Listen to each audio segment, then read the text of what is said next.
sir.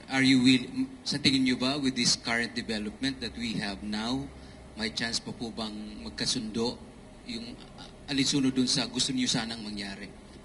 Ang pagkakasundo naman po na aming ipinopropose ay pagkakasundo para sa kapakanan ng bayan. Ang sinabi ko nga po kung personal, hindi magkasundo, pero yung usaping bayan, sana po pag-usapan ng maayos. Dahil sa usaping bayan, damay po tayo doon. At ito naman po ay dininig sa aking palagay ng dalawang kampo. Ang Pangulong Duterte sabi, pumayag. Ang Pangulong Marcos naman, nakarating naman po sa kanya yung aming sulat.